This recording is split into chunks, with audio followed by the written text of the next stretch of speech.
월드컵 축구 어제 우리가 스웨덴한테 1대0으로 졌죠. 게다가 남은 두 팀 멕시코, 독일 모두 강팀이어서 참 더더욱 어렵습니다. 자, 러시아 현지에서 취재하고 있는 중앙일보 송지훈 기자 연결해 봅니다. 송지훈 기자 안녕하세요. 네, 안녕하세요. 네, 어제 경기 끝나고 우리 대표팀 선수들의 분위기 어떻던가요? 사실 이번 월드컵에서 우리 대표팀 목표가 1승 1무 1패 이상의 성적을 내서 이제 조 2위까지 주는 16강 티켓을 가져오겠다 이거였는데 어제 그 스웨덴과의 경기가 우리가 현실적으로 1승을 기대할 수 있는 가장 유력한 상대였기 때문에 어제 패배에 대해서 우리 선수들도 좀 더 많이 좀 아파하는 그런 모습이었습니다. 제가 경기 끝나고 나서 선수들 만나서 소감을 좀 들어봤는데요. 우리가 기대했던 것보다 경기력이 좀 더 살아나지 않았고 또 결과도 실망스러웠던 건 맞지만 아직 두 경기가 남아 있으니까 정신적으로 그리고 체력적으로 빨리 회복하고 집중해 보겠다라는 그런 이야기를 공통적으로 했습니다. 그 유효 슈팅이 제로였잖아요. 공격이 너무 잘 안 되던데 어제 그렇게 패한 원인을 선수들은 주로 뭐라고들 얘기하던가요? 경기가 이제 끝났으니까 이제 결과론으로 놓고 얘기를 해보면요. 사실 우리나라의 전술도 또 선수 구성도 스웨덴 선수들이 우리보다 체격 조건이 뛰어나다라는 그 점을 대비하려는 목적이 강했는데 스웨덴이 뭐 체격이나 힘에서 우리보다 앞서는 건 물론 맞지만요. 그런 상대의 특징을 우리가 좀 지나치게 의식을 하다 보니까 우리가 가진 장점을 제대로 발휘하지 못한 게 아닌가라는 게 선수들의 공통된 분석이었습니다. 대표적으로 어제 최전방에 우리가 이제 196cm 장신 공격수 김신욱 선수를 세워놓고 상대의 높이에 대응을 했었는데 아무래도 김신욱 선수는 이제 체격이 좋지만 많이 움직인다거나 발이 빠르거나 이런 타입은 아니기 때문에 우리가 이제 역습 찬스를 잡았을 때 손흥민 선수나 황희찬 선수가 이제 빠르게 치고 들어갈 때 그런 타이밍을 좀 맞춰서 같이 들어가주지 못했거든요. 이런 점들이 우리 공격이 좀 효과적으로 이루어지지 못하는 그런 원인이 됐습니다. 네. 그리고 이 스웨덴의 감독조차도 한국 선수 가운데는 골키퍼 조현우 선수를 언급했어요. 가장 인상적인 선수였다. 정말 활약이 대단했죠? 네, 사실 어제 경기 직전까지만 해도 김승주 골키퍼가 주전으로 나올 것이다라는 예상이 많았는데요. 어제 신태용 감독이 경기장 도착해서 조현우 선수에게 선발이다라고 이제 지시를 했다고 해요. 그러면서 이제 조현우 선수도 내가 선발로 나가는구나라는 걸 알고 준비를 했다는 얘기인데 사실 월드컵 본선을 경험해 본 적이 없는 선수이기 때문에 초반에는 이제 명단을 보고 기자들도 많이 걱정을 했었거든요. 그런데 이제 90분을 모두 책임지면서 보여준 그런 경기력은 기대 이상이었습니다. 어제 스웨덴이 15개의 슈팅을 시도를 했고 그중에 5개가 우리 골대 안쪽으로 들어오는 유효 슈팅이었는데 어제 조현우 선수가 침착하게 막아내면서 추가 실점 위기를 넘겼습니다. 네, 골키퍼로서는 제3선발이었었는데 이번에 이제 발탁이 됐단 말이에요. 어떤 선수인지 우리 국내 팬들도 좀 생소한데 좀 소개해 주세요. 조현우 선수. 네, 말씀하신 대로 조현우 선수는 사실 지금 우리 대표팀 골키퍼 3명 중에서도 넘버 3로 분류가 됐던 선수입니다. 하지만 경기력에서는 김승규 선수나 김진현 선수에 비해서 모자람이 없다라는 그런 평가를 받아왔던 선수이기도 한데요.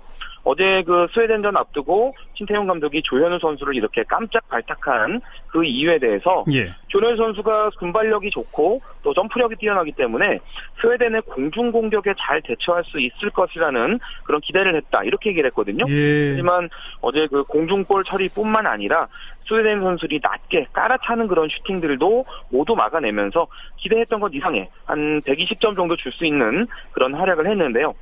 어제 참 페널티킥만 막아냈다면 개인적으로 200점도 줄 수 있다고 생각했는데 그거 하나가 오게 띄었습니다. 그 페널티킥 그게 비디오 판독을 거쳐서 결정이 됐는데 한참 우리 한국 팀들이 공격해 들어가는데 갑자기 주심이 휘슬을 불어서 경기를 중단시키고 비디오 판독에 들어가더라고요. 그거 도대체 누가 그렇게 결정을 하는 겁니까? 비디오 판독 시스템이 월드컵에 도입된 게 이번이 처음인데요. 주심과 부심 2명 외에 비디오 분석실에 비디오 부심 2명이 따로 앉아서 경기장 그라운드 주변에 이제 세워놓은 한 30대 정도 되는 카메라 화면을 들여다보다가 심판 판정이 적절한지를 체크해서 만약에 문제가 있었다고 생각이 되면 경기를 멈추게 하고 비디오 판독을 정밀하게 해서 결과를 이야기를 해줍니다. 근데 이게 비디오 판독이 아무 때나 그냥 막 할 수 있는 건 아니고요. 딱 4가지 상황만으로 정해져 있습니다.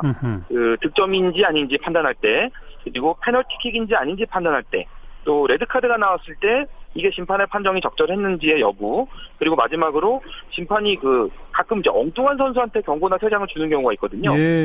그걸 검증할 때 이 4가지에 대해서만 비디오 판독 시스템을 할 수 있게 심판가 정해놨는데 우리나라 경기는 그중에서 2번째 페널티킥 여부를 판단하기 위한 그런 영상 자료였다고 보시면 되겠습니다.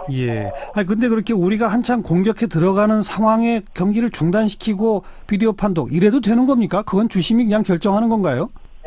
사실 그 부분을 우리 선수들도 좀 많이 아쉬워했었는데요. 그러니까요.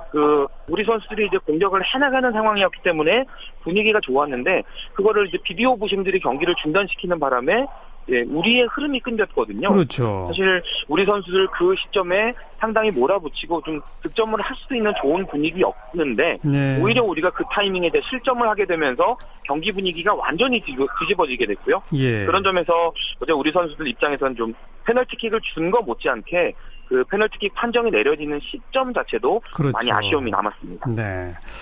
자, 그나저나 멕시코가 또 예상 깨고 독일을 이겨가지고 F조가 아주 복잡해졌는데 우리 이제 어쨌든 멕시코 무조건 더 잡아야죠. 이기지 않으면 16강 진출이 이제 안 되는 거죠? 맞습니다. 지금 우리가 제가 앞에서도 말씀드렸지만 최소한 1승 1무 1패를 해야 16강을 기대할 수 있는데 일단 1패를 안고 출발을 했기 때문에 우리가 남은 경기에서 최소한 승점 4점 정도로 가져와야 되거든요. 그런데 독일이 지금 우리 F조 최강자이기 때문에 독일은 우리가 무승부가 현실적으로 기대할 수 있는 목표라고 한다면 멕시코를 이겨야 우리가 이제 승점 3점을 가져올 수 있는 그런 상황인데 지금 이 멕시코가요. 우리나라보다 모든 면에서 비슷하면서 조금씩 다 뛰어난 그런 나라라고 보시면 되겠습니다. 체격은 우리랑 비슷한데 스피드나 압박이나 체력, 골 결정력, 기술, 수비 조직력 이런 것들이 다 우리보다 한 걸음씩 앞서 있는 이런 상대거든요. 우리가 이런 팀을 상대할 때 정면 승부를 하게 되면 불리할 수밖에 없겠고요. 일단은 수비 위주로 좀 차분하게 진행을 하면서 먼저 실점하지 않게 안정적으로 흐름을 운영을 해야 되겠고 상대가 이제 공격적으로 나올 확률이 높기 때문에 그런 상대의 뒷공간을 노리는 빠른 역습 전략을 만들어야 될 것 같습니다. 그리고 여기서 이제 한 가지를 제가 덧붙인다면 멕시코 선수들은 아주 열정이 뛰어난 선수들인데 종종 그게 넘쳐서 좀 과도하게 흥분하는 이런 성향이 있습니다. 우리 선수들이 좀 의도적으로 그리고 영리하게 상대를 좀 자극할 필요도 있어 보입니다. 아무튼 어제 이 화끈한 슈팅 제대로 보질 못했으니까 멕시코전에서는 지금 화끈한 슈팅 좀 많이 날렸으면 좋겠습니다. 오늘 고맙습니다. 네, 감사합니다. 러시아 현지에 있는 중앙일보 송지훈 기자. 지금 이 공항에서 인터뷰 중이라 약간 소음이 좀 들렸죠? 여러분께 양해 말씀드리겠습니다.